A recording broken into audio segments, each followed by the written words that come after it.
Bismillah ar-Rahman ar-Rahim. Welcome, dear student. Today, our lecture is about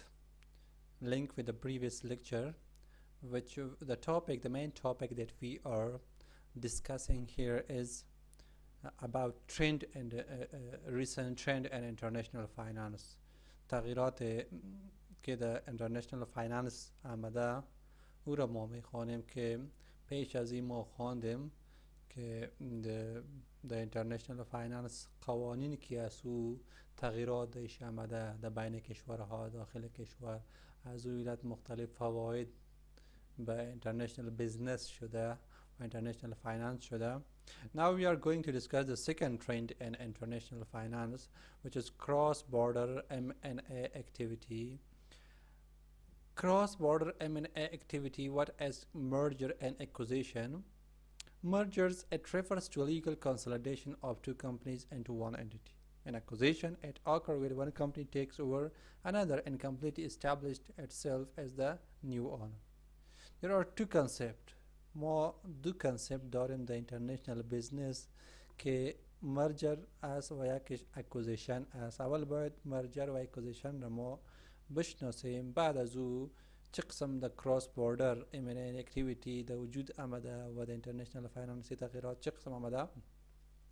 مرجر وقتی که دو شرکت ها با هم یک جا شوه به نام و در یک شرکت نامش چی شوه؟ نامش هر دو شرکت ها بانه، مثل که شرکت A از شرکت B از هر دو یک جا شده و AB کمپنی جور شده. یک قسم یک جا شدن از شرکت ها به نام چی یاد میشه؟ به نام مرجر یاد میشه. در international business یا در بزنس the growth یک استراتژی بزنس growth از وقت بزنس را ما رشد میتیم کله چې موږ بزنس غټول غواړو نو دا یو قسم استراتژي موږ سره دا چې مرجر په نوم یادېږي. مرجر څه ته ویل کېږي؟ یو ځای کېدل، مطلب یو بل سره یو ځای کېدل. مرجر کله چې دوه شرکتونه قانوني طریقې سره دوه شرکتونه یو ځای سي او یو بزنس ته جوړ سي، هغه ته موږ څه وایو؟ هغه ته موږ مرجر وایو. لکه A شرکت ته B شرکت ته دواړه یو ځای سي AB کمپنی ته جوړ سي. نو مرجر کې نوم سي دا د دواړو شرکتونو یو ځای کېږي. نور داسې منیجمنټ سو نور ایسټ شیان سو دا هم ټول یو ځای کېږي او اکټیویټي د دواړو شرکتونو د یو شرکت وی امپلوي هم یو ځای کېږي، نور هم پروسس ټول یو ځای کېږي او نوم هم چې کوم د دواړو شرکتونو یو ځای کېږي نو یو نوم ته جوړیږي دواړو شرکتونو نه یا دواړو شرکتونو نومونه. لکه سونی ایریکسن موږ سره سونی was a separate company, Ericsson was a separate company, both company combined together and they become as a Sony Ericsson company. So this is an example of merger. And the second strategy of business growth is acquisition. It occurs when one company takes over another company. وقتی که یک شرکت دیگه شرکت قبضه کنه او را از خود بسازه and completely establish itself as a new owner و خود یک نو شرکت در وجود بیاید. یعنی شرکت A از شرکت B از شرکت A بیاید شرکت B را تمام چیزهایش بخره و او را از خود کنه، قانونی یا غیر قانونی. این قسم رشد بزنس که از به نام چی یاد میشه؟ به نام اکوزیشن. اکوزیشن از اکوایر کشیده شده که اکوایر مین از خود ساختن، گرفتن، خریدن اکوزیشن است. اکوزیشن څه ته ویل کېږي؟ کله چې یو شرکت جکسي بل شرکت قبضه کی په بل شرکت باندې قبضه وکړي قانوني طریقې سره یا بل لار ورته وسنجي، نو په هغه طریقې سره هغه شرکت خپل کی صرف د A شرکت د یو شرکت نوم پاتې شي. کوم شرکت قبضه کوونکی ده نو د هغه شرکت نوم پاتې شي، نو دې ته موږ څه ته موږ اکوزیشن ویل شي. دا هم سره بزنس گروث لپاره یو قسم استراتیژي د استفاده کیږي د شرکتونو استفاده کوي. Now, cross-border M&A activity. What cross-border M&A activity mean? Merger and acquisition, and today worth is very high. The rate of merger and acquisition is very high. Everywhere the company merge together at low level inside the country, and also big companies take over the small businesses. Is called acquisition. مرجر او اکوزیشن نن سبا ډیر زیات شوی ده. زیات شرکتونه داخل د شرکت داخل د یو ملک کې چې کوم دا څه کوي هغه یو بل سره یو ځای کېږي دوه شرکتونه او یو شرکت چې دا غټ شرکتونه چې دي هغه یو وړوکی شرکت دوی خلاف راوځي کمپټیشن کې راوځي نو هغه کمپټیشن لپاره چل جوړ کړي دي هغه ټول شیر واخلي هغه شرکت ته طریقې جوړ کړي سټډي جوړ کړي چې هغه شرکت نسی کولای مجبور شي خپل ځان خرڅ کړي په دې غټ شرکت باندې نو د مرجر اکوزیشن نه صرف داخل د یو ملک نن سبا چې کوم دا یو ملک شرکت جګیږي بل ملک شرکت سره مرجر کوي یو ملک شرکت جګیږي بل ملک اکوزیشن کوي نو cross the border they are crossing the border between the countries among the countries merger acquisition occur and the activity of merger occur between two countries one company and one country and another company is another and they merge together and run their business with the same name in both countries and also acquisition also a company take over a company in another country so these activity cross borders are new change in international finance that finance should also know when company merge together what should be done with the financial activities what should be done with the financial statement ما باید چی کنیم وقتی که شرکت ها مرج شود از اونها اسید دارایی شه بیزنس شه سرمایه شه تمام چیزها را چه قسم باید ما صرف کنیم اینترنشنال فایننس همکاری میکنه همراهی ما وقتی که شرکت دیگه شرکت را خریداری میکنه یا شرکت را تیک اوور میکنه او وقت باید چی شود کدام چیزهای شده کدام راپور باید ما ذکر کنیم پس این نوع تغییراتی که آمده که نه تنها داخل کشور مرجر اکوزیشن میشه بلکه به سطح بین الملل هم در بین کشورها هم چی میشه مرجر اکوزیشن فعالیت انجام میشه In 2007 when the economic condition were good there was an increase of about 27% but in 2008 it slowed down because of financial crisis but still in 2014 it has increased to double از 2007 که economic condition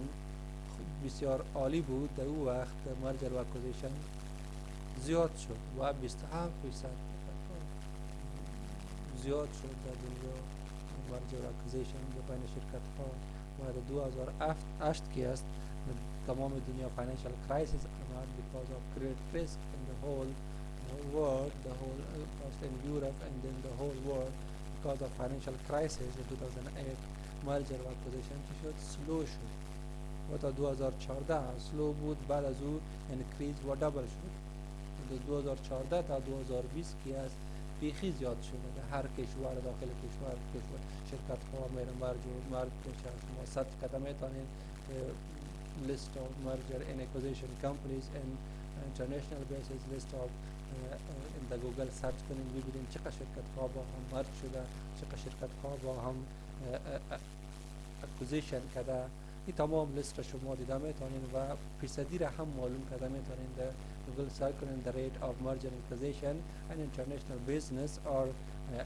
any country you can select from that and you will give the percentage of merger and acquisition in 2020, 2019, 2018 data are available on internet پس این تغییرات بود که در international finance در وجود آمده دیگر rising popularity of euro market Euro market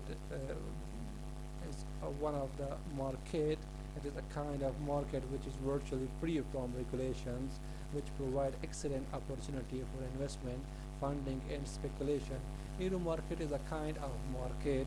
It's not especially for Europe. It's a kind of market which is free of regulation. Regulation means there are very few or zero person who regulate this market which provide excellent opportunity for investment فرصت های بهتر به خاطر سرمایه گذاری فراهم می‌سازد funding and speculation پول فند و speculation مثل speculation و قسم چی است strategy است یا قسم financial term است که terminology است که به خاطر ما وقتی که در چیز سرمایه گذاری میکنیم speculation چی معنا داره speculation که توقع داشته باشیم که از این ما زیاد سرمایه زیاد پول به دست آورده میتونیم این قسم ترمینولوژی به نام اسپیکولیشن یاد میشه یورو مارکت مو سره نه د نوم مطابق نه چې دا صرف یورپ کې یو مارکیټ دا هغه قسم مارکیټ ده چې د کې ریګولیشن بیخي نه وي یعنی څوک یې ریګولیټ کوي نه څوک یې چلوي نه خپل خلکو ترمنځ یو قسم مارکیټ پکې جوړ شي یا آنلاین وي یا آفلاین وي which provide excellent opportunity for investment سرمایه گذاری لپاره بهترین فرصتونه فراهم کوي یعنی دولت طرف نه یا نور جان طرف نه لیکن ته مداخلت نه کیږي صرف ډیمانډ او سپلای پر بیس باندې دا مارکیټ چلیږي فنډینګ په دې کې او سپیکولیشن موږ سره یو فاینانس ټرمینالوجي ده کوم په بیس باندې موږ ویلای شو چې موږ توقع ساتو چې کومه سرمایه گذاري وکړو لکه فور ایگزامپل بونډز یا سٹاک کې موږ سرمایه گذاري وکړو موږ دا پوزټیو توقع وي چې آینده کې به دې نه موږ ته زیات هغه راځي دغه زیات فند راځي هغه لپاره خپل ستراتیژي استفاده کیږي also provide risk management product risk مدیریت لپاره هم د تولیدات یا موږ ته هغه فراهم کوي سریس به څنګه موږ منیج کړو مارکیټ کې د مارکیټ مشهورتیا هم موږ سره یو نوې تغییرات ده د نه علاوه موږ سره انټرنیشنل فاینانس کې تغییرات سره راغلي دي هغه موږ سره آنلاین سٹاک ایکسچینج د څنګه سٹاک ایکسچینج په ذریعہ باندې موږ کوي چې هر بل ناسو موږ هر ځکه ناسو موږ آنلاین سٹاک اخیستل سو سٹاک سرمایه گذاري کوي سو او هغه په وجه موږ ډیویډند لاس ته راوړی سو نور دې نه علاوه موږ سره تغییرات د مختلف آنلاین بینکینګ شروع شوي دي بینکس ترمنځ ټرانسفر اف فند شروع شوي دي انټرنیشنل فاینانس کې دې نه علاوه موږ سره امپورټ ایکسپورټ سټریټجی کې مونیټری پالیسی موږ سره دا شیان موږ سره راوتي دي نو فاینانس کې انټرنیشنل فاینانس کې مختلف تغییرات موږ وخت په سره به وایو ان شاء الله دا موږ سره هغه تغییرات چې موږ سره کتابي شکل کې موجود دي کتاب په بیس باندې موږ تغییرات ویلای شو یا مارکیټ په بیس باندې هم موږ ویلای شو emergence of MNC from emerging economy emergence of MNC means multinational company from emerging economy the last 2 decades have seen the emergence of large number of multinational companies from emerging economy we have different types of economy countries some have a developing economy some have emerged economy some have developing economy some have emerging economy these economy on the basis of countries situation or country production level for the economic situation are given to the country last 2 decades previous 20 years shows that many multinational companies arises from emerging economies. The emerging economies are those economies which are transferring from developing to the developed situation. از یک حالت که کشورها و دیگه حالت انتقال می‌تافد یعنی از developing یا previous حالت خراب باشه به حالت بهتر خود تغییر میده به اون حالت میباشه او قسم اکانومی قسم اقتصاد به نام emerging economy یاد میشه زیاد شرکت ها در انترنشنل بیزنس که ما میبینیم زیادتر از کشورهای هستن که اونها در حالت تغییرات از emerging از حالت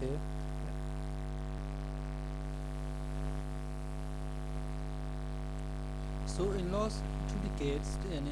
mean the گذشته 20 سال ما دیدیم که مختلف مالتینشنل بین المللی شرکت ها emerge شده from emerging economy emerging economy چرا میگه emerging economy او اکانومی و اقتصاد است که در حالت developing باشه ولی خصوصیات develop هم داشته باشه در حالت developing باشه developing اقتصادی وضعیت داشته باشه ولی خصوصیات develop هم داشته باشه یک قسم اقتصاد با نام چه میشه emerging economy یاد میشه نه هغه اقتصاد سه هغه خصوصیات develop اقتصاد ولري او خپل developing economy situation دا موږ emerging economy نو emergence of MNC from emerging economies موږ سره مختلف شرکتونه د emerging economy موږ سره د هغه ملکونو راغلي دي چې هغوی په developing economic situation. About 22 MNC from top 100 infrastructure agency are headquartered and developing economies. Most of the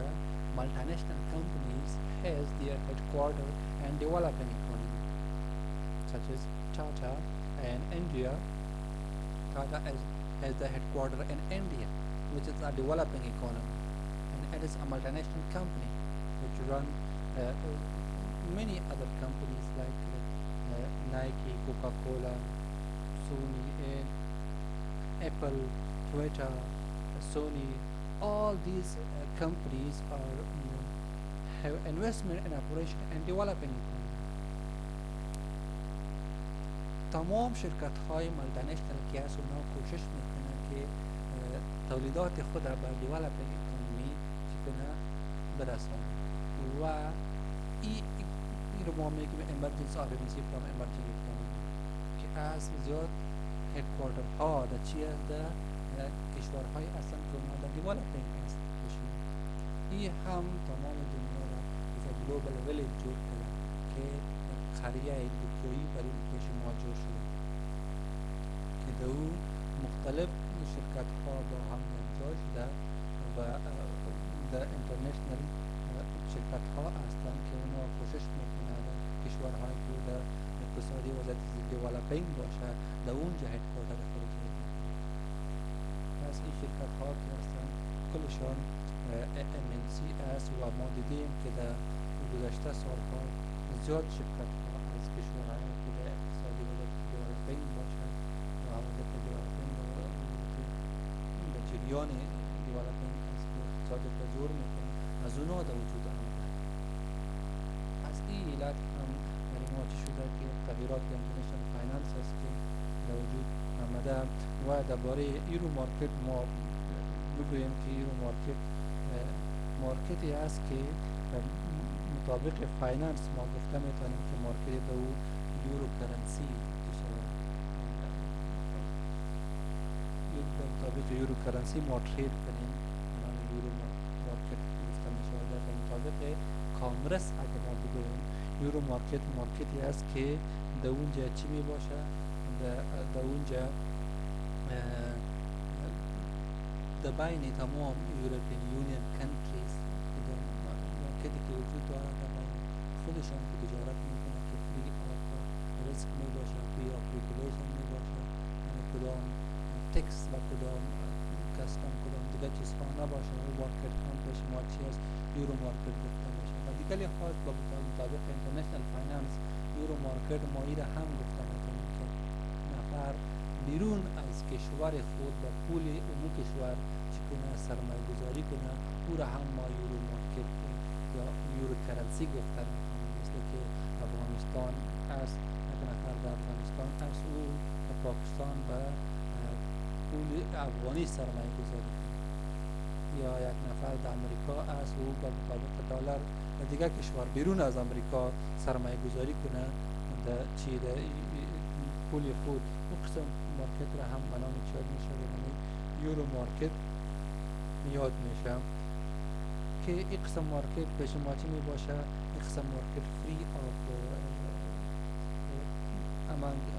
فری آف ریسک می باشه فری آف ریگولیشن می باشه و ریسک منیجمنت پرودکتش می باشه که ریسک را چه قسم ما کنترل کنیم سپیکولیشن می باشه